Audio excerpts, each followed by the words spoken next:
और आप सबकी जोरदार तालियों के बीच में मैं यहां मंच पर आमंत्रित करता हूं श्री सुशांत शुक्ला जी, भारतीय जनता पार्टी से नेता हमारे बीच में, कृपया मंच पर आएं। जोरदार तालियों के साथ स्वागत कीजिएगा संदीप शुक्ला साहब का, कांग्रेस पार्टी का पक्ष रखेंगे इस पैनल में, कृपया आप मंच पर आइएगा। जसबीर सिंह नेता हैं आम आदमी पार्टी के और मुखरता से अपना पक्ष रखेंगे, एक जगह भी सुनिश्चित करना चाहती है आम आदमी पार्टी, देखते हैं वो क्या बात रखते हैं, ऐसी नई बात क्या कहते हैं। और साथ में बहुत आदर के साथ आवाज देता हूं सुषमा सिंह जी को, भाजपा की प्रखर नेत्री हैं और उससे भी पहले एक बेहद सजग संवेदनशील सामाजिक कार्यकर्ता। आपकी जोरदार तालियां मैं चाहता हूं हमारे इस पैनल के लिए। और अब अविलंब हम इस सेशन की शुरुआत करना चाहते हैं। Over to you Rachna. Thank you Puneet ji. मुझे लगता है ये सेशन इस ऑडियंस के साथ बहुत ही खास रहने वाला है, क्योंकि काफी युवा ऑडियंस यहां पर बैठी हुई है और बहुत ही अच्छे से आज वो भी हिस्सा इसमें ले रहे हैं। भारत एक युवा देश है और युवा ही बदलाव लाते हैं, ऐसा कहते हैं। और आज का युवा किस तरह से राजनीति में अपने आप को देखता है और इस बार क्या उनकी दावेदारी उम्मीदवारी में बदलने वाली है, ये आज हम इस सेशन के माध्यम से जानने वाले। तो सबसे पहले मैं संदीप जी आप ही का रुख करना चाहूंगी। इस बार 85वें अधिवेशन में ये कहा गया कि 50% युवाओं पर फोकस अब किया जाना है।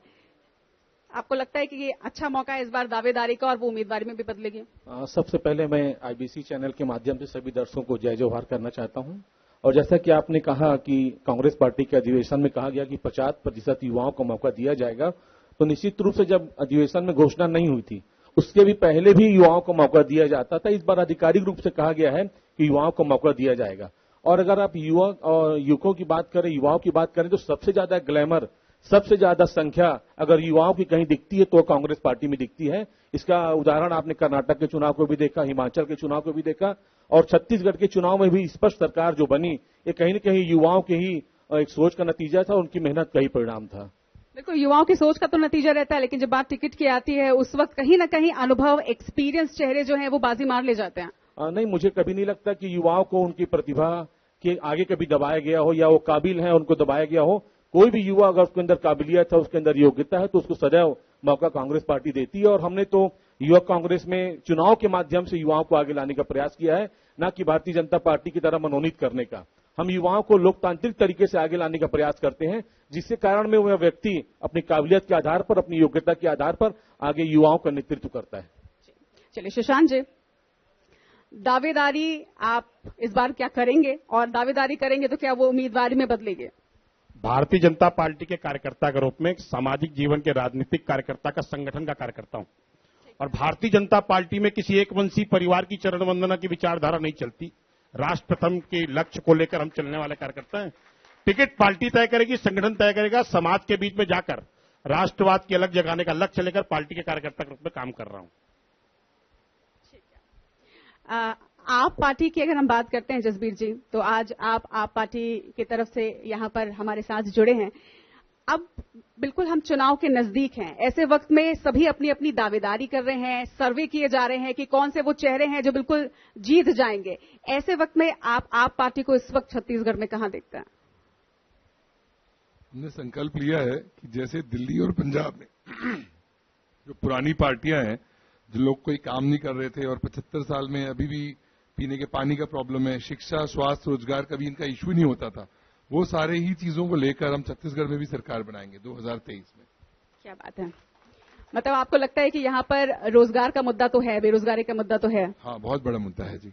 चलिए, इस पर भी हम चर्चा करेंगे, लेकिन पहले मैं जरा सुषमा जी से भी बात कर लूं। सुषमा जी, आप फिलहाल तो राजनीति में, लेकिन इसके पहले आप समाज सेवी रही हैं, तो समाज सेवा से राजनीति में आने का कैसे मन बना और आपको लगता है कि समाज सेवा से जुड़े हुए जो लोग हैं वो एक बहुत अच्छे नेतृत्व दे सकते हैं? सबसे पहले तो आईबीसी मंच से मैं यहाँ पर मंच देने के लिए आपका आभार व्यक्त करूंगी। ये बिल्कुल सही बात है कि जो समाज सेवी है वो उससे बेहतर समाज की, क्षेत्र की जो है, जो पकड़ ग्रामीण स्तरों की जो समस्याएं हैं उससे बेहतर कोई जान नहीं सकता है। और अगर मैं बोलूं कि आपने बोला भारतीय जनता पार्टी, हाँ, अभी हाल फिलहाल 2 साल पहले मैंने भारतीय जनता पार्टी जब ज्वाइन किया, उद्देश्य यही था क्योंकि भारतीय जनता पार्टी ने जो महिलाओं का सम्मान और जो महिलाओं के लिए जिस तरीके का वो प्रखर मंच देती है, उससे तो मैं प्रभावित थी ही। साथ ही नरेंद्र मोदी जी की जो योजनाएं महिलाओं के लिए चल रही हैं या जो आगे जो भी घोषणाएं चल रही हैं, उससे मैं थी। और ये एकदम सही प्रश्न है कि समाज सेवा या समाज सेवा से जुड़े हुए व्यक्ति अगर राजनीति में आते हैं तो अपना एक सुनिश्चित एक अपना मत लेके आते हैं, उस समस्याएं लेके आते हैं जिसको कि हम सीधे सीधे अपनी बात सत्ता तक पहुंचाते हुए परिवर्तन कर सकते हैं समाज में। क्या बात है, विजन तो है आपके पास और मुद्दे क्या हैं आपके पास, इस पे भी चर्चा करेंगे। लेकिन फिलहाल इस वक्त जो छत्तीसगढ़ में मुद्दा चल रहा है, जितने भी युवा हैं वो भी इस बात पर सहमत होंगे कि बेरोजगारी भत्ते का मुद्दा काफी मुखर है, क्योंकि दोनों ही पार्टी इस पर, एक की योजना है और दूसरे लगातार इसका विरोध करते आ रहे हैं। संदीप जी, आपसे ये मेरा सवाल है कि छत्तीसगढ़ में देश में सबसे कम बेरोजगारी दर है, तो फिर बेरोजगारी भत्ते की आवश्यकता क्यों है यहाँ? देखिए, बहुत सही प्रश्न आपने उठाया है कि हमारे छत्तीसगढ़ की सबसे कम बेरोजगारी दर 0.1 है और पूरे देश की अगर बेरोजगारी दर की बात करें तो मार्च 2023 में 8.11। तो ये तो आंकड़ा हो गया बेरोजगारी और रोजगारी की बात। अब बेरोजगारी भत्ता की बात किया जाए कि बेरोजगारी भत्ता हम लोगों ने करता है, देने का क्यों दे रहे हैं, तो जो 0.1 है तो 1 लोगों के लिए बेरोजगारी भत्ता दिया जा रहा है। मैं आपके इस मंच के माध्यम से बताना चाह रहा हूं कि जो लोग रोजगार में लिप्त नहीं है, जिनको रोजगार किसी प्रकार का नहीं मिला है, हम लोग भजिया पकौड़े तलने वाले को रोजगार नहीं कहते हैं, हम लोग भजिया बेचने वाले को रोजगार की श्रेणी में नहीं लाते। माननीय प्रधानमंत्री मोदी जी ने कहा कि जो अगर आपको रोजगार नहीं है तो आप भजिया तल सकते हैं, पकौड़ा तल सकते हैं, ये रोजगार हम लोग नहीं देते। हमारे प्रदेश की एक आर्थिक बहुत अच्छी सुदृढ़ व्यवस्था है, बहुत मजबूत व्यवस्था है और हम लोग बेरोजगारी कैसे कम हो इसके दिशा में अभी से हम प्रयास कर रहे हैं। हम बहुत सारे आत्मानंद स्कूल खोल रहे हैं, हम बहुत सारे कॉलेज खोल रहे हैं। आज माननीय मुख्यमंत्री जी ने हॉर्टिकल्चर यूनिवर्सिटी की स्थापना की है। ये स्थापना इसलिए हो रही है, पढ़ाई लिखाई इसलिए किया जा रहा है ताकि भविष्य में किसी प्रकार की बेरोजगारी की समस्या लोगों के बीच में ना रहे। इसका प्रयास अभी से किया जा रहा है और बेरोजगारी दर सिर्फ पूरे भारत देश में देखा जाए तो सबसे कम छत्तीसगढ़ में है। ये निश्चित रूप से हमारे मुख्यमंत्री भूपेश बघेल जी के अच्छी कामों का ही नतीजा है। एक अच्छी योजना है, बेरोजगार युवा निश्चित तौर पर इसका सम्मान करता है और लाभान्वित भी है, लेकिन भाजपा तो इस पर प्रदर्शन कर रही है। भाजपा का तो ये भी कहना है कि ये चुनावी साल है, इसलिए इस तरह की योजना इस वक्त आप लेकर आए हैं और उसके साथ ही इसमें इतने सारे टर्म्स एंड कंडीशन है कि बहुत सारे लोग इसका लाभ भी नहीं ले पा रहे। देखिए, भारतीय जनता पार्टी के पास छत्तीसगढ़ में कोई मुद्दा नहीं है। अब वो लोग अंतिम समय आ चुका है। भारतीय जनता पार्टी के नाकामी के कारण ही माननीय मोदी जी को यहाँ ईडी, सीबीआई जैसी संस्थाओं को भेजना पड़ता है, क्योंकि इन लोगों की नाकामी वहां जान चुके हैं कि इनके भरोसे अब छत्तीसगढ़ में चुनाव नहीं लड़ा जा सकता। अगर छत्तीसगढ़ में अगर भूपेश बघेल को डिफीट देना है तो ईडी और सीबीआई जैसे लोगों को यहाँ छत्तीसगढ़ में अराजकता, विश्वासघात, भ्रष्टाचार, छत्तीसगढ़ में कमीशन और करप्शन के आधार पर सरकार चलाते हैं। कमीशन और भ्रष्टाचार की बात वो लोग कर रहे हैं, इनके ऊपर 40% कमीशन का आरोप लगा है। कर्नाटक में 136 सीट से घटकर 65 सीट में आ गए। एक साथ कहेंगे तो जनता भी आपको नहीं सुन पाएगी और आप दोनों भी एक दूसरे को। सवाल मुझे समस्या है कि लोकतंत्र की हत्या करना इनकी सगुफा है। हर समय आवाज दबाने की व्यवस्था बनाते हैं। मैं आपको एक कतरन दिखाता हूं पेपर की, अगर जूम करके दिखा सकते हैं तो। एक प्रतिष्ठित समाचार पत्र का कतरन है। 1,17,000 युवा बेरोजगार हैं यहां पर, बिलासपुर जिले की बात करूं, और पूरे प्रदेश में 62 लाख पंजीकृत बेरोजगार। मैं आपसे पूछना चाहता हूं कि छत्तीसगढ़ की विधानसभा में भूपेश बघेल जी जब 5 लाख युवाओं को रोजगार देने की बात पर चुप हो जाते हैं और दूसरे दिन पोस्टर उतर जाते हैं, तब मेरे युवा साथी कहां जाते हैं? कांग्रेस के इन्होंने युवा साथी ने बात की, हमने लोकतंत्र के तहत चुनाव कराया यूथ कांग्रेस में। अगर यूथ कांग्रेस और एनएसयूआई में पर्दे के पीछे जाकर देखें तो अराजक आपराधिक तत्वों की भीड़ और व्यवस्थागत ढांचे में उनके साथ अपराध को संरक्षण देने की व्यवस्था बनाती है। आपराधिक दृष्टिकोण को देखा जाए तो अमित शाह जी से बड़ा आपराधिक इस प्रदेश में जो सबसे बड़ा व्यापार आज है तो बाउंड्री वाल बनाने का। अमित शाह जी की बताना चाहता हूं, छत्तीसगढ़ में जो युवाओं के बीच जो सबसे बड़ा व्यापार आज चल रहा है वो जमीन कब्जा करने का, बाउंड्री वाल बनाने का व्यापार सबसे बड़ा है। तहसील गिरवी है, युवा बेरोजगार है, युवा ठगा गया है, बेरोजगारी भत्ते के नाम पर नशे के व्यापार को सरकारी संरक्षण है। और हद तो तब हो जाती है जब अराजक तत्वों को संरक्षण देने के लिए थाने नीलामी पर हो इस प्रदेश में। मैं बिलासपुर जिले के मुख्यालय पर बैठा हूं, यहां एक थाना ऐसा नहीं है जहां का थाना प्रभारी 10 महीने का कार्यकाल पूरा कर पाया। भ्रष्टाचार की खड़ा बात कर करते हैं। इनके एक अपराधी को भी रचना जी, मैं कहना चाहूंगा इन्हीं के मुख्यमंत्री ने रायगढ़ में आपके आरोप पर ही जवाब दे रहे हैं। इन्हीं के मुख्यमंत्री ने रायगढ़ की बैठक में कहा था सुशांत जी, आप ही कि के आरोप एक पर जवाब साल दे रहे हैं। सुन कमीशन लीजिए। लेना बंद कर दें, उसके बाद सरकार फिर से हमारी ड्यूटी देगी। माननीय रमन सिंह जी ने खुद कहा था कि आप कमीशन मत दीजिए, सरकार हमारी रहेगी। यूथ कांग्रेस के पदाधिकारी को इसी बिलासपुर शहर में वन आदतन अपराधी जिला बदर की व्यवस्था दी गई है। यूथ कांग्रेस का पदेन पदाधिकारी है, उस पर जवाब पूछ लें इनसे। अब जवाब देना चाहेंगे? देखिए, काफी चाहता हूं, ये टॉक शो सबके एंटरटेनमेंट के लिए नहीं हो रहा है। हमारा इस साल का नारा यही है, चुपचाप झाड़ू छाप। अरे भाई साहब, ऐसा है पंजाब में खालिस्तान को और दिल्ली में भारत तेरे टुकड़े को समर्थन देने वाले लोग देश में हमें व्यवस्था ना सिखाएं कि देश में व्यवस्था परिवर्तन के नाम पर देश में भारत तेरे टुकड़े होंगे इंशाअल्लाह के नारा लगाने को समर्थन देने वाले, और पंजाब में पंजाब लेता हूँ समर्थन देने वाले लोग बजाइए ना। जनसंवाद का मंच है सुशांत जी, सुनने के लिए आए हैं लोग। भाई बस्तर में एक आदमी बोले खड़े होने वाले लोग, पंजाब में खालिस्तानियों के साथ खड़े होने वाले लोग, और दिल्ली में भारत तेरे टुकड़े होने वाले लोग हम लोगों को बोल दिए वापस भेज दिया। राष्ट्र सम्मान और व्यवस्था परिवर्तन की बात बताइए। ये दोनों पार्टियां संसद में भी यही करेंगी, विधानसभा में यही। आप कौन सा कर रहे हैं? 80 करोड़ का बंगला बना के देश में नया विचार पैदा कर रहे हैं। आप बोलने दीजिए, आप क्या बता रहे हैं? आप चिल्ला लीजिए। आप क्या बताना चाह रहे हैं? अगर एंटरटेनमेंट चाहिए आप बताएं तो ना। शाम को 9 बजे के बाद व्यवस्था परिवर्तन के नाम पर आएंगे मैं सम्मानीय मंच से ये अनुरोध करना चाहूंगी कि हम उर्दू का ना भटके। आने वाले लोग बताएं कि अगर आप बोलने नहीं देंगे, में तो आप बोलते पार्टी रहेंगे। की युवा आप ही बोल इकाई लीजिए। एक भी विरोध प्रदर्शन बता दीजिए, तो फिर ये दो माइक में बोलने दीजिए। पहले ये एक मंच सभी के लिए है, पर इनका हाल ऐसा है कि बस चिल्लाते जाओ, बोलते जाओ। देखिए, जो ये बोल रहे हैं कि भी बेरोजगारी हो गई, इतने लाख हो गए, ये हो गए, इनका तमाशा सारी जनता देख रही है। क्या 5 साल में हो गई? मैं कांग्रेस के फेवर में नहीं हूं, 15 साल इन्होंने भी तो किया, बट ये एक एंटरटेनमेंट चैनल चला रहे, तू किया। आज अगर पीएससी डाउटफुल है तो क्या जवाब आता है? इनके समय में भी तो था। अरे भाई, अगर यही करना था तो तुमको चेंज क्यों? डाउटफुल था 15 साल। माननीय न्यायालय के दरवाजे खुले हुए हैं। मैं आपको बोलने दूंगा, ये कोई तरीका ही नहीं है। पूरे चैनल पर झूठ बोलेंगे तो नहीं है, ये कोई तरीका नहीं है। नहीं, आपको पीएससी 15 साल अगर हमारी सरकारों के समय दोषी थी तो आपके पास न्यायालय के दरवाजे खुले हुए हैं, परंतु पीएससी के अध्यक्ष के बेटे के सरनेम छिपाकर अगर आप कोई सूची जारी करते हैं तो व्यापक भ्रष्टाचार की व्यवस्था मिलती है। उसमें आपको बोलना पड़ेगा। आप उस पर क्यों नहीं बोलती आप पार्टी? क्यों नहीं बोलती पीएससी के विरुद्ध आप पार्टी? आप कब करेंगे बताइए? आज आप कब करेंगे? आप कब करेंगे विरोध बताइए? आप खुले चले को बताइए। ये चिल्ला चिल्ली में आधा घंटा निकाल देंगे, चिल्ली नहीं कर रहे हैं। कोई आप पार्टी देंगे। छत्तीसगढ़ में अर्बन नक्सलियों की समर्थन है, एक ही और उसके साथ चल रही है। सुशांत जी, आपको सुशांत छत्तीसगढ़ जी। की जनता को बताना होगा कि अर्बन नक्सलियों की विचारधारा के साथ आपकी विचारधारा कितनी मिलती है। बहुत बढ़िया। छत्तीसगढ़ नक्सलवाद से प्रभावित है, आपको बताना पड़ेगा छत्तीसगढ़ के युवाओं को कि अर्बन नक्सलियों के साथ आपकी क्या जोड़ है। सुशांत जी, जनसंवाद का मंच है, सभी को मौका मिलना चाहिए। जसबीर जी को मैं मौका देना चाहूंगी, उनसे जरा बात सुन लेते हैं। इन्होंने 2-4 शब्द जो कहीं से लेकर आ गए कि खालिस्तानी, अर्बन नक्सली। आप ये बताइए छत्तीसगढ़ में आपका क्या मुद्दा है? दे रहे हो आप रख लो। सुशांत जी, जवाब दीजिए। देखिए, ये चिड़चिड़ाहट की बात नहीं है। सारे टीवी के टॉक शोज आज कोई भी जेन्युइन आदमी कुत्ते बिल्ली की लड़ाई देखने के लिए नहीं कर रहा है। He wants to hear. सब ये लोग जिनको चुन के आप विधानसभा में भेजने वाले, संसद में भेजने वाले, do they fight like this? आप बोलने दीजिए, आपका मौका लगा। मैं उंगली उठा रहा हूं तो अब आप बात सुने। आप इन्होंने कोई युवा की बात बोली कि भाई ये नहीं है एम्प्लॉयमेंट वगैरह, तो ये कोई 5 साल का प्रॉब्लम नहीं है, 15 साल आपका ही बोया हुआ है। इन लोग भी यही बोलते हैं, हम क्या करें, ये तो ऐसा है, सीवरेज है तो वैसा है। कमिंग टू अर्बन नक्सली, खालिस्तानी, ये सिर्फ एक शब्द है। ये तो यहाँ की परेशानी है मेरे, हम छत्तीसगढ़ के मुद्दों पे नहीं, ये यहाँ की परेशानी है। आप ये क्या बोले? आपका क्या मुद्दा रहेगा छत्तीसगढ़ में? देखिए, हमारे लिए राजनीति कोई बिजनेस नहीं है, पैसा कमाने का कोई पावर गेम नहीं है। हमारे लिए दूसरी आजादी की लड़ाई है, और दूसरी आजादी की लड़ाई जैसे ही हम इसको लड़ रहे हैं, जीतना हमारा मकसद नहीं है, जिताएगी जनता।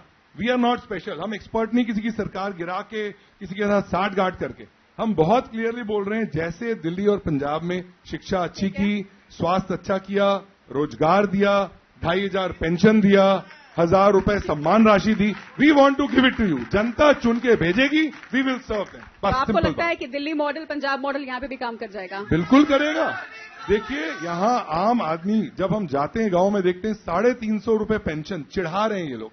ये कांग्रेस भाजपा जाके विधानसभा में एक हो जाते हैं, 45,000 थी पेंशन विधायक की, ऐसा क्या खास करता है 5 साल में? उसको डबल करके 90,000 कर लिया।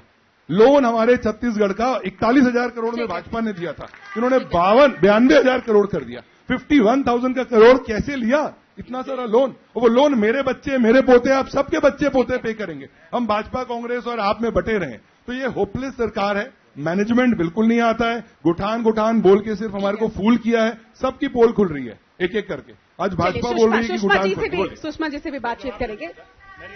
पहले मैं सुषमा जी से व्यवस्था परिवर्तन के नाम पर देश में एक नई राजनीतिक व्यवस्था लाने वाले लोग जब 20 करोड़ में राज्यसभा की सीट बेचते हैं तब इनकी व्यवस्था दिखती नहीं। मैं इनसे पूछना चाहता हूं, सुरक्षा के नाम पर सुरक्षा नहीं लूंगा, आवास नहीं लूंगा, ये हवाई बात है। मुख्यमंत्री आते हैं, इसको रिकॉर्ड करना चाहिए। कहां है 20,000 करोड़ में हमने सीट बेची? कहां पर प्रूवन है कि हमने कोई सीट 20,000 करोड़ में नहीं? सुशांत जी, हवा में आरोप लगा, सुशांत जी सवाल हवा में आरोप लगा। 1 मिनट 20,000 करोड़ की कोई एक मिनट जसबीर जी प्लीज। सवाल पूछने के लिए रचना जी को रखा है हमने यहाँ पर। आपसे जब सवाल पूछा जाएगा आप जवाब दीजिएगा और थोड़ी सी गरिमा मेंटेन कीजिए प्लीज। सबसे निवेदन है, जनता आपको देख रही है, पूरे प्रदेश की और देश की जनता कार्यक्रम देख रही है, सीधा प्रसारण। ठीक है Rachna ji. Thank you so much. तो इससे ये तो समझ में आ गया कि मतलब एक महिला एंकर की बातें उतनी अच्छे से नहीं सुनी जाती है सुषमा जी। और यही बात शायद कहीं ना कहीं राजनीति में भी है कि जब महिलाएं आती है, महिलाएं नेत्री होती है, तो क्या वाकई में एक सॉफ्ट टारगेट हो जाती है, या उनको लगता है, पार्टी को ऐसा लगता है कि महिलाओं पर वो दाव नहीं लगाया जा सकता, इसीलिए महिला उम्मीदवारों की कमी होती है? नहीं, मैं बिल्कुल इस बात से सहमत नहीं हूं। बल्कि अगर आप देखेंगी तो हमारे वित्त जो कैबिनेट में है सीतारमण जी, और बहुत ही अच्छा, अगर मैं बोलूं प्रशासन के साथ अगर कोई वित्त संभालने के लिए जैसे पुरुषों का दाव चलता है उसमें, तो आप इस बार हमारी सीतारमण जी वहां पर हैं और बहुत ही अच्छे से उन्होंने ये बजट पेश करके बताया कि महिलाएं हर क्षेत्र में अपनी दावेदारी कर सकती हैं। रहा सवाल राजनीति में महिलाओं पे दाव लगाने का, जैसा कि अभी पता चला, इसके पहले रश्मि दीदी बोल के गई कि उनकी 14 विधायिका चुन के आई हैं, या बीजेपी ने हमेशा हमारी जो सरोज पांडे दीदी हैं या और भी जितने यहां पर नई हमारी जो महिला नेत्रियां हैं, बिल्कुल विश्वास किया है। मैं सिर्फ कांग्रेस प्रशासन जो पिछले 4.5 साल में, मेरा सिर्फ एक प्रश्न है महिला होने के नाते, और जो कि हम मुद्दा बार बार उठा रहे हैं कि एक मैनिफेस्टो पेश किया जाता है जो कि महिलाओं को टारगेट करके कि हम जब हमारी सरकार आएगी तो हम शराबबंदी बंद करेंगे। ये एक टारगेटेड मुद्दा था, जिसको कि इस मैनिफेस्टो के बाद मैं बहुत ही क्लियर हूं अपनी 2-4 बातों को लेकर, एक महिला पक्ष को लेकर बैठी हूं और यहां पर सारे गणमान्य लोग उपस्थित हैं मंच पे। अगर एक मैनिफेस्टो में ये बोला जाता है कि हमारी सरकार आती है तो एक लाइन में हम शराब की बंदी करेंगे, ये बहुत ही क्लियर, और इसका सीधा सीधा फायदा किसी भी प्रदेश की महिला को मिलता है, क्योंकि शराब पी के जब 2-4 पुरुष या 10 पुरुष बैठते हैं तो वो एक दूसरे में मारपीट नहीं करते हैं, वो पी के घर जाता है और अपनी महिला को मारता है, बहन को मारता है, घर में वहां के पैसे लेके आता है घर में, अगर आप उसको बोलिए। और ये भी जो तबका है, मैं खुद ग्रामीण क्षेत्रों में हूं, 262 मैं जिस क्षेत्र में काम करी हूं वहां पर 262 बूथ में मैं कम से कम, अगर मैं आपको बताऊं, 170 बूथ में मैं घूमी हूं। और शराबबंदी के दौरान मैं ये किसी भी नारे या किसी आंदोलन के तहत नहीं बोल रही हूं, मैं स्वयं ये जाकर क्षेत्र में हर महिला प्रताड़ित है। और बार बार मैं ये भी प्रश्न पूछना चाहती हूं, अगर एक चीज बंदी करके सरकार आई तो ये बंद क्यों नहीं हुआ? दूसरी चीज की अगर बंद, तो बहुत दूर की बात है, गंगा जल जैसा हम लोग, हमारी संस्कृति में 2 बार गंगा जल की परंपरा है, जब घर में पूजा होती है तो गंगा जल शुद्ध के लिए, और जब शरीर सस्वर्ग जाता है मोक्ष प्राप्ति के लिए तो गंगा जल, यानी कि गंगा जल सत्यता का प्रमाण देता है कि हम जो बात गंगा जल लेके बोलेंगे वो सही। तो भूपेश जी ने गंगा जल लेके ये महिलाओं से वादा किया था कि मेरी सरकार आएगी तो मैं शराबबंदी करूंगा। शराबबंदी नहीं, घर में सप्लाई हुई, घोटाला हुआ, बस इसका जवाब मुझे चाहिए यहां पर बैठे हुए मंच से। बिल्कुल संदीप जी, कभी भी माननीय भूपेश बघेल जी ने गंगा जल लेकर कसम नहीं खाया कि वो शराबबंदी करेंगे। और गंगा जल लेके खाना नहीं होता है, बहुत सारी चीजें संदीप भाई सुनिए ना, बहुत सारी बातें नहीं, मैं गंगा जल की बात को स्पष्ट करूंगी। गंगा जल का मतलब सिर्फ ये होता है बोलना, प्रमाणिकता के साथ नहीं दिया जाता है। यहाँ महिलाएं हमी को दबा दे रही, हमी को नहीं बोलने दे रही, तो ऐसा नहीं है, बराबर मौका जिसको मिलता है वो आगे आता है। और रही बात शराबबंदी की, तो हमने नोटबंदी का परिणाम देखा है, बिना किसी एक्सरसाइज के, मैं बता रहा हूं, मैं पॉइंट पे आ रहा हूं, मैं मुद्दे पे आ रहा हूं। बिना किसी एक्सरसाइज के, बिना किसी ठोस प्लानिंग के नोटबंदी हुई और आज आपने देखा कि 2000 के नोट को माननीय प्रधानमंत्री जी ने फिर वापस लिया और उन्हीं ने उसको जारी किया था। हम शराबबंदी करने के पक्ष में हैं, पर जब तक हमारी शराबबंदी करने की जो कमेटी बनी हुई है, मैं इस बात का खंडन करना चाहूँ। संदीप जी, एक सवाल है, एक सवाल है। पिछली बार 2018 में भी शराबबंदी का मुद्दा था। शराबबंदी का मुद्दा आप ये जरूर मानेंगे कि शराबबंदी की वजह से महिला वोटर्स तो आई थी, बहुत फर्क पड़ेगा, लेकिन निश्चित रूप से शराबबंदी करने के पक्षधर हैं और हमारी कमेटी सरकार ने बनाई हुई है। सत्यनारायण शर्मा जी कमेटी के सदस्य हैं और 5 सदस्य और बने हैं। हमने कोरोना काल में देखा है, हमने कोरोना काल में देखा है शराब जब दुकानें बंद थी तो लोग सैनिटाइजर पी करके अपने जीवन के साथ खिलवाड़ कर रहे थे। और हम मैनिफेस्टो में शामिल करने के पहले आप लोगों को ऐसा नहीं लगा था कि शराबबंदी इतना ईजी तो होता नहीं, तब आपने R&D नहीं किया था? जी, हमने शराबबंदी के लिए घोषणा किया था और हम लोग उस पर काम भी कर रहे हैं। हम ये नहीं बोले शराबबंदी नहीं कर रहे हैं, घोषणा करने के बाद आ रहे हैं। 4 साल लग गए। मैं पूछना चाहूंगा सुषमा जी से, शराबबंदी में 4 साल बता रही हैं, माननीय प्रधानमंत्री जी ने 15 लाख रुपया प्रत्येक आदमी के खाते में आएगा कहा था, उसका क्या हुआ? मैं भी मुद्दा उठाना चाहता हूँ कि 15 लाख रुपया कहाँ गया? अगर हर युवाओं के खाते में 15 लाख रुपया आ जाएगा तो कोई व्यक्ति बेरोजगार नहीं रहेगा। जवाब देना चाहता हूँ, वो 15 लाख रुपया कहाँ गया? मैं कांग्रेस के साथी को जवाब देना चाहता हूँ। शराबबंदी के पीछे कांग्रेस के साथी को जवाब देना चाहता हूँ कि इनके एक नेता है सत्यनारायण शर्मा जो सदन में विधायक भी हैं, उनके नेतृत्व में कमेटी गठित हुई, बिहार गई और उन्होंने सार्वजनिक तौर पर कहा कि छत्तीसगढ़ में शराबबंदी संभव नहीं है। इनके नेता ये कहते हैं, भूपेश बघेल जी, कि आपके जो मेरे साथी है जवाब नहीं दे पा रहे शराबबंदी का। छत्तीसगढ़ की आधी शक्ति, मातृशक्ति को बरगलाकर, ठग कर, उनके वोट पर डाका डालकर शराबबंदी के नाम पर एक नया मिथक पैदा कर दिया छत्तीसगढ़ में। और जब इनके नाम पर व्यापक भ्रष्टाचार, आपको बताना चाहता हूं कि 800 दुकानें छत्तीसगढ़ में शराब की होती हैं और इनके कुछ तथाकथित दत्तक पुत्रों के द्वारा वहां 2 टेबल लगाई जाती थी। ईडी ने सार्वजनिक तौर पर कहा कि 2000 करोड़ का घोटाला शराबबंदी के नाम पर, शराब चलाने के नाम पर छत्तीसगढ़ की सरकारी संरक्षण में चल रहा है। तब कांग्रेस के साथी चुप हो जाते हैं और तथा अचानक माननीय मुख्यमंत्री जी को दिव्य ज्ञान प्राप्त होता है कि 1 हफ्ते बाद ईडी मेरे घर में घुसने वाली। मैं आपके माध्यम से ईडी और भाजपा एक ही सिक्के के 2 पहलू हैं, दोनों को हम अलग अलग नजर नहीं देखते। दोनों को हम एक नजर देखते हैं। मैंने बीजेपी का भी पक्ष सुना, मैंने कांग्रेस का भी पक्ष सुना। पूछना चाहता हूं आपके माध्यम से कि ढेबर से रिश्ता क्या कहलाता है, इस पर भी जवाब दे दें आज इस चैनल पर। देखिए, ढेबर से रिश्ता क्या कहलाता है वो बाद में पूछेंगे। मैं पूछता हूं पहले अडानी, अंबानी और मोदी का रिश्ता क्या है? पूरे देश में 20,000 करोड़ से लूट की गई है। हमने शुरू किया, एक शराबबंदी के मुद्दे पे हम बात कर रहे हैं, उस पर जरा आपका टेक ले लो, फिर हम दूसरे मुद्दे पे भी जाएंगे। हम इस मुद्दे पे जरा बात कर रहे हैं, उसके बाद युवाओं की बात कर रहे हैं, युवाओं की बात कर रहे हैं। गुजरात के मुंद्रा पोर्ट में हजारों करोड़ रुपए का ड्रग्स और कोकीन छत्तीसगढ़ का युवा ये भारतीय जनता पार्टी को ऐसे लूटा भरी बीच बाजार में कि चुनरी तक का रंग हो गया फागुन के त्योहार में। हम बिलासपुर में रहे, छत्तीसगढ़ में रहे, अब यहीं की राजनीति की बात करें वो ज्यादा बेहतर होगा। मैं सारी जनता जो ऑनलाइन ये लाइव देख रही होगी, मैं उनको बताना चाहता हूं, ये दोनों एक दूसरे की टोपियां उतार रहे हैं, कपड़े फाड़ रहे हैं। जो लोग इलेक्शन के समय दारू बांटते हैं, साड़ी बांटते हैं, नशा बांटते हैं, वो हम नहीं बांटते।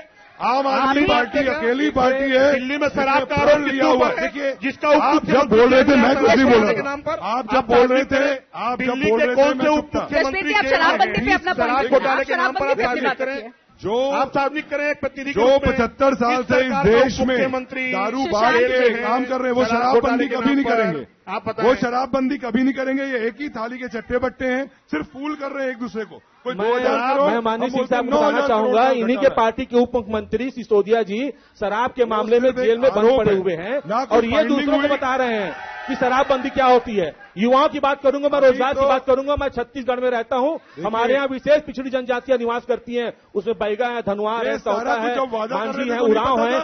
इन सभी लोगों का एक मिनट, मैं जो विशेष पिछड़ी जनजातियों की बात कर रहा हूं, इस विशेष पिछड़ी जनजातियों को 15 साल में जाति प्रमाण पत्र नहीं बनता था। हमारी सरकार ने सभी लोगों को जाति प्रमाण पत्र बनाया और वो सीधी भर्ती के तहत लगभग 500 युवाओं को डायरेक्ट सीधी भर्ती में शिक्षक बना करके उनको उपयुक्त करने का काम किया है। यह रोजगार देने का काम हम लोग किया है। भारतीय जनता पार्टी में कभी भी किसी लोगों को हम अपने सेशन के अंतिम 5 मिनट में है। आप लाइव आप चारों के समर्थक जो है वो लाइव भी देख रहे हैं। एक बड़ी ऑडियंस इस वक्त आपको लाइव देख रही है। प्रश्न पूछना चाहता हूं कि 4.5 वर्षों में इस प्रदेश में एक भी प्रतियोगी परीक्षा का परिणाम घोषित नहीं कर पाने वाली सरकार, अचानक ऐसा क्या हुआ कि सुप्रीम कोर्ट में आरक्षण के मामले में स्वयं जाने वाली सरकार अचानक नौकरियों का शिगुफा चुनावी वर्ष में लागू कर देती है? मैं पूछना चाहता हूं आपके चैनल के माध्यम से अपने साथी मित्र से कि छत्तीसगढ़ में हजारों युवाओं को पुलिस परीक्षा हो, वन परीक्षा हो, पीएससी की परीक्षा हो, व्यापम की परीक्षा हो, एक परीक्षा पूर्ण नहीं कर पाई 4.5 वर्षों में, और आज भी उसकी प्रक्रिया लंबित है। सुशांत भाई ने बहुत सही मुद्दा उठाया है कि आज युवाओं को रोजगार देने के लिए हम लोगों ने अभी चुनाव के समय पे क्यों आए। मैं बताना चाहूंगा, सरकार बनी 2018 में, 1 साल लोकसभा और पंचायती राज के चुनाव में निकल गया, लगभग 2 से 2.5 साल कोरोना में व्यतीत हो गया और उस कोरोना काल में लगभग सारे काम वर्क फ्रॉम होम चलते थे। उसके बाद जैसे ही हम लोग अनुसूचित जाति आयोग जैसे ही हम लोग कोर्ट में फिर आप जवाब कराने वाले लोग जब रोजगार के मामले आते हैं सेशन की शुरुआत की थी। युवा जोश युवा बदलाव लाता है, लेकिन यहाँ पर आप लोगों को नहीं लगता कि जोश और जिम्मेदारी में थोड़ा फर्क हो रहा है? आप लोगों में जोश तो बहुत ज्यादा है, लेकिन कहीं ना कहीं हम थोड़ा सा भटक रहे हैं। सुषमा जी से एक लास्ट कमेंट लूंगी, फिर सेशन को एंड करेंगे हम।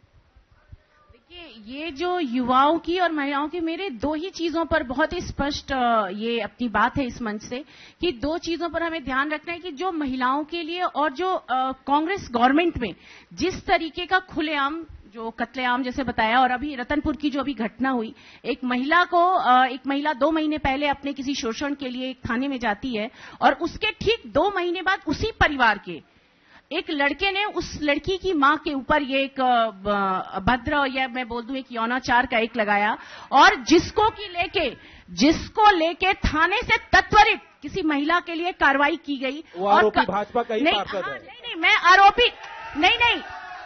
आरोपी की बात नहीं कर रही हूं। मैं आरोपी की बात नहीं कर रही हूं। नहीं बता पा रही सुषमा जी, थानों की नीलामी की व्यवस्था थानों में पार्टी के लोगों की ये मैं बताना चाहता हूं कि थानों में जनता पार्टी को बेटी बचाओ बेटी पढ़ाओ बोलते हैं, उनके मुंह से बेजे आरोप लगाकर देखिए जो कांकेर और जो बस्तर में जिस तरीके के खुलेआम महिलाओं के साथ जो ये हो रहा है, हम तो उस पर बात कर रहे हैं ना, हम तो सारी चीजों के ऊपर बात कर रहे हैं। हमने कुलदीप सेंगर को देखा है, अभी साक्षी और बहुत सारी रेसलर बैठी हुई जंतर मंतर में। आप प्रदेश की बात कर नहीं रहे? नहीं, मैं महिला की बात कर रहा हूँ। आप बताइए की बात कर रहा हूँ। ऐसे तो फिर मुझे जोर से बोलिए। एक दूसरे के ऊपर जो भी आरोप लगा रहे हैं, एक ने 15 साल वो काम किया है, एक 5 साल से कर रहा है। वो शराब का इशू हो, पुलिस महकमे की नीलामी का इशू हो या बेरोजगारी का इशू हो, एक ही थैली के चट्टे बट्टे हैं। मैं एक ही रिक्वेस्ट करूंगा, चुपचाप झाड़ू साल इनको लग गया, नवनिर्माण के लिए पानी नहीं निर्माण करके आज इनके पास पीने का पानी नहीं है। 2 मंत्री नहीं, 70 साल से देश देख रहा है, इन दोनों को बाहर करने का मौका आ गया। ये सिर्फ तमाशा करने वाली पार्टियां हैं। हमेशा ये कहा जाता है कि आप पार्टी बी टीम है, कांग्रेस कहती है भाजपा की बी टीम है, बीजेपी कहती है कांग्रेस की बी टीम है। देखिए, ये फिर से आम जनता को बरगलाने के लिए कहते हैं ये इसकी बी टीम उसकी बी टीम। हमने ना कोई बीजेपी के हम बी टीम है, अगर होते तो इतना तंग नहीं करते मोदी जी जो हमारे को दिल्ली में कर रहे हैं, और अगर कांग्रेस की बी टीम होते तो पंजाब से उनको बाहर नहीं फेंक देते। आने वाला 2023 का चुनाव ये प्रूव कर देगा हम किसी की भी बी टीम नहीं है। वी आर ए फॉर आप, AAP राष्ट्रीय पार्टी बनी है आप लोगों के सहयोग से। Thank you. चलिए, ऑन दैट नोट आप चारों को ही बहुत बहुत शुभकामनाएं आने वाले चुनाव के लिए। उम्मीद करते हैं कि आप चारों ही दावेदारी करेंगे और आपको उम्मीदवारी भी जरूर मिलेगी। रचना जी, मैं एक बात और कहना चाहूंगा कि हमारी सरकार युवाओं को फोकस कर रही है और राजीव युवा मितान क्लब के माध्यम से 11,000 अपराधी पैदा कर रही छत्तीसगढ़ में नशे के व्यापार को संरक्षण देकर काम किया है। और मुख्यमंत्री जी के नेतृत्व में फिर से 2023 में कांग्रेस की सरकार बनेगी, इस बात का हमें पूरा विश्वास है। औरत की बुलंदी पर भर तमाशा है, जिस डाल पे बैठे हो डाल टूट भी सकती है। भूपेंद्र बघेल जी भूल गए। जीते, तीनों ही पार्टियों में जो भी जीते, बस देश का और राज्य का भला होता हो, हम तो यही चाहेंगे। आप चारों का बहुत बहुत शुक्रिया हमारे खास पैनल में जुड़ने के लिए। धन्यवाद।